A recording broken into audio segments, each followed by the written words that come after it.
Hello friends, कैसे हो? चलिए आज का हम क्लास स्टार्ट करते हैं। फिर से हम आते हैं क्वेश्चन पे। आज का क्वेश्चन है, राष्ट्रपति अपना त्याग पत्र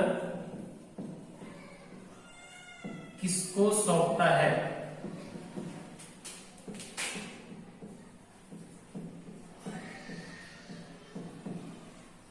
राष्ट्रपति अपना त्याग पत्र किसको सौंपता है? ऑप्शन ए उपराष्ट्रपति, ऑप्शन बी प्रधानमंत्री, ऑप्शन सी लोकसभा अध्यक्ष,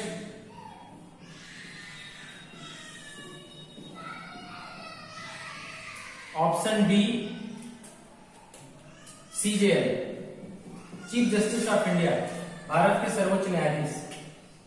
एक बार प्रश्न फिर से सुनिए, राष्ट्रपति अपना त्याग पत्र किसको सौंपता है? ऑप्शन ए उपराष्ट्रपति, ऑप्शन बी प्रधानमंत्री, ऑप्शन सी लोकसभा अध्यक्ष या ऑप्शन डी सीजेआई। इसका आंसर आप मेरे को कमेंट बॉक्स में बताएंगे। और आज हम चर्चा करेंगे कि अगर राष्ट्रपति को अपने पद उसके पद से पृथक करने के लिए कौन सी प्रक्रिया चलाई जाती है, यानी कि राष्ट्रपति को पद से पृथक करने के लिए कौन सी प्रक्रिया चलाई जाती है या कौन सी प्रक्रिया के तहत हम राष्ट्रपति को उसके पद से पृथक कर सकते हैं, तो उसको कहते हैं महाभियोग। महाभियोग, इसको अंग्रेजी में कहते हैं अपीजमेंट। अपीजमेंट, तो आज हम इस पे डिस्कस करेंगे कि अपीजमेंट क्या होता है, महाभियोग कब चलाया जाता है और महाभियोग क्यों चलाया जाता है, महाभियोग कहां चलाया जाता है और इसकी प्रक्रिया क्या है। तो डियर स्टूडेंट, महाभियोग के बारे में अगर हमको जानना है, हमारा संविधान, तो इस संविधान का संरक्षक किसको माना गया है? संविधान का संरक्षक माना गया है महामहिम राष्ट्रपति जी को। अब ये महामहिम राष्ट्रपति हमारे संरक्षक हैं, भारत के एकता और अखंडता के भी ये प्रतिमूर्ति हैं, उसके संरक्षक हैं, संवाहक हैं। तो संविधान में एक प्रावधान है कि अगर राष्ट्रपति संविधान का उल्लंघन करता है, अगर राष्ट्रपति संविधान का क्या करता है, उल्लंघन करता है, तब उनको पद से पृथक किया जा सकता है या उसके ऊपर महाभियोग चलाया जा सकता है। डियर स्टूडेंट, मैंने आपसे पहले भी डिस्कस किया हुआ है कि राष्ट्रपति का निर्वाचन, राष्ट्रपति के कर्तव्य, राष्ट्रपति के अधिकार, और हमने अभी लेटेस्ट एक वीडियो में हमने चर्चा किया था कि राष्ट्रपति के वीटो पावर। उसी से रिलेटेड है महाभियोग कि राष्ट्रपति का निर्वाचन कौन करता है?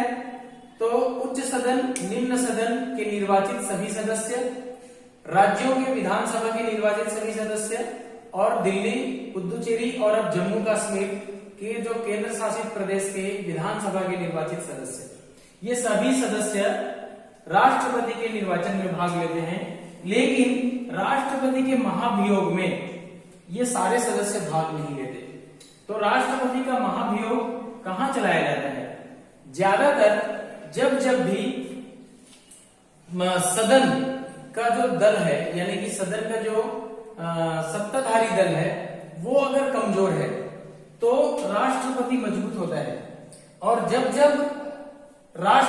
सत्ताधारी दल अगर मजबूत है तो ज्यादातर देखा गया है तो राष्ट्रपति एक कई बार लाचार नजर आते हैं। उसी प्रक्रिया में हम महाभियोग में देखते हैं, तो महाभियोग कैसे चलाया जाता है और महाभियोग हम कहां चला सकते हैं। तो हमारे पास दो सदन हैं। मैंने बताया कि एक उच्च सदन है जिसको राज्यसभा भी बोलते हैं, और एक है लोकसभा है। ये दोनों सदनों में लोकसभा को निम्न सदन भी बोलते हैं और उच्च सदन राज्यसभा को बोलते हैं। ये दोनों जगह में कहीं पर भी महाभियोग के लिए प्रक्रिया चलाई जा सकती है, लेकिन इसके लिए कुछ शर्त है कि जिस सदन में महाभियोग लाया जाता है उस सदन के 1/4 यानी कि 1/4 सदस्यों द्वारा सहमति प्रदान किया जाता है उसको।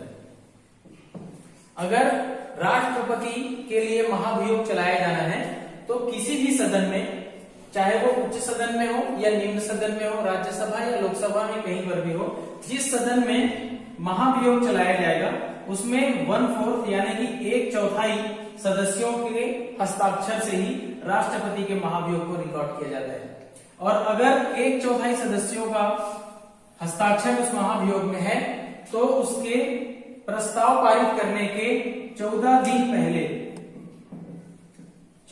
पहले राष्ट्रपति जी को क्या किया जाता है, सूचित किया जाता है कि आपके विरुद्ध महाभियोग रिकॉर्ड किया गया है और उसके लिए कार्यवाही सदन में प्रारंभ की जा रही है। इसलिए 14 दिन पहले क्या किया जाता है, राष्ट्रपति जी को सूचित किया जाता है। जैसे ही किसी सदन में अगर प्रस्ताव पारित हो जाता है तो वो प्रस्ताव 2/3 यानी कि 2/3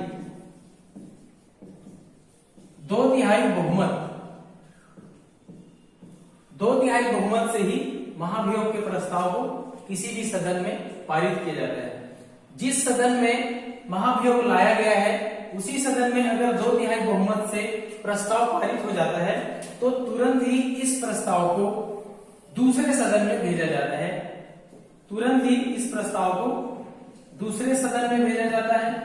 और दूसरे सदन में भेजने के बाद वहां भी 2/3 यानी कि 2/3 से ही फिर से प्रस्ताव पारित किया जाता है।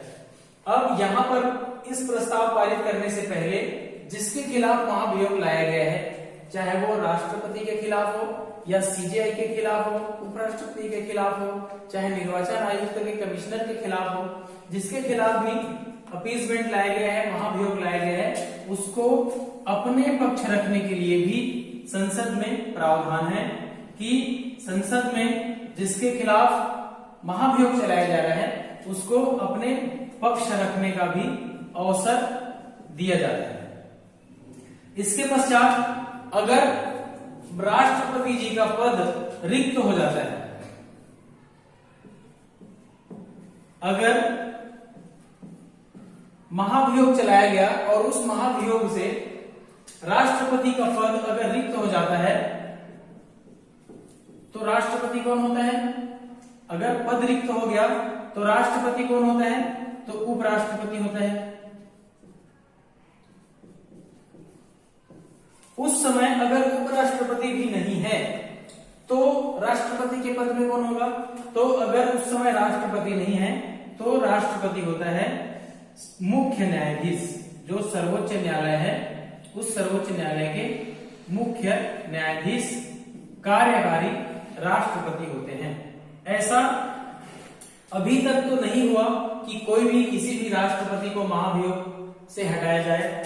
अभी तक भारत में जो राष्ट्रपति हैं हमारे वर्तमान में रामनाथ कोविंद जी, वो भारत के 14वें राष्ट्रपति हैं। कितने नंबर के राष्ट्रपति हैं? 14वें नंबर के राष्ट्रपति हैं। हाँ, ये यानी कि इससे पहले 15 राष्ट्रपति हो चुके हैं, ये याद रखिएगा। 15 राष्ट्रपति हो गए हैं। और हमारे जो प्रथम राष्ट्रपति थे, प्रथम राष्ट्रपति कौन थे?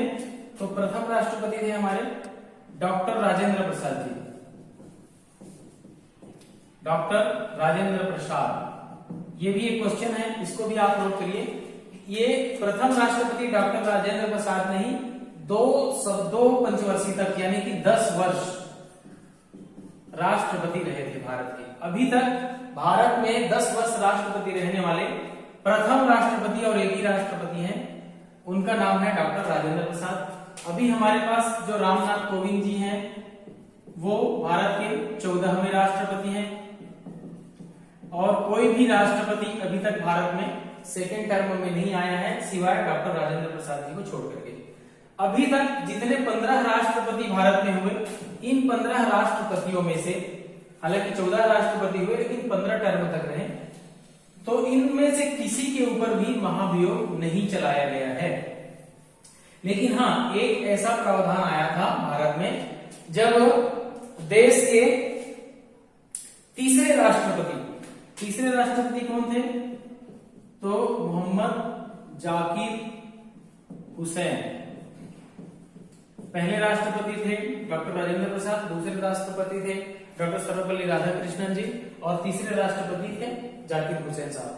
जाकिर हुसैन साहब के आकस्मिक निधन होने के कारण से राष्ट्रपति का पद खाली हो गया था। और ये घटना कब घटी थी? 1969 में, 1969 में, जब जाकिर हुसैन साहब का आकस्मिक निधन हुआ। आकस्मिक निधन होने के कारण से राष्ट्रपति का पद रिक्त हो गया था। राष्ट्रपति के पद रिक्त होने से राष्ट्रपति कौन होगा? उपराष्ट्रपति राष्ट्रपति होगा। लेकिन उपराष्ट्रपति उस समय थे वी गिरी। तो ये जो वी गिरी जी थे, ये राष्ट्रपति के चुनाव लड़ने के लिए इन्होंने क्या किए थे? उपराष्ट्रपति के पद से त्याग पत्र दे दिए थे। तो अब राष्ट्रपति जी का आकस्मिक निधन हो गया है और उपराष्ट्रपति जी क्या कर दिए हैं? त्याग पत्र दे दिए हैं। तो अब देश में न राष्ट्रपति है न उपराष्ट्रपति है। उस समय जो भारत के सीजेआई थे, यानी कि चीफ जस्टिस ऑफ इंडिया थे, जो भारत के सर्वोच्च न्यायालय के मुख्य न्यायाधीश थे, मोहम्मद हिदायतुल्लाह,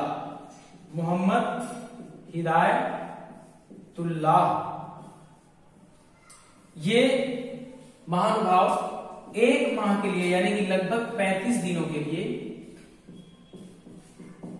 दिनों के लिए भारत के कार्यकारी राष्ट्रपति थे। क्या थे?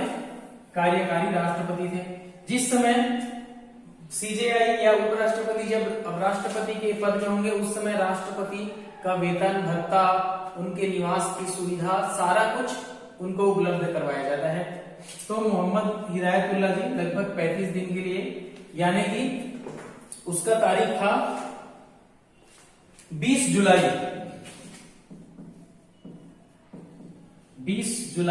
1969 से 24 अगस्त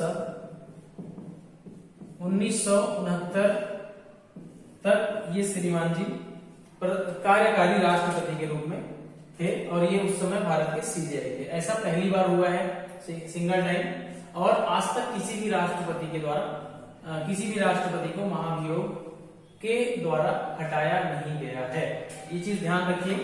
और इसमें जो चीज आपके जानने के लिए है, ये सारा कुछ मैंने जो बताया वो सारा का सारा क्वेश्चन है। अगर आप किसी भी कंपटीशन एग्जाम को अगर आप तैयारी करते हैं, किसी भी कंपटीशन एग्जाम के लिए अगर आप तैयारी करते हैं, तो अपीजमेंट यानी कि महाभियोग ये बहुत ही एक इम्पोर्टेंट चैप्टर होता है और ये हमको जानना ही होता है। इसलिए इस चैप्टर को लाना बहुत जरूरी था आप लोगों के लिए।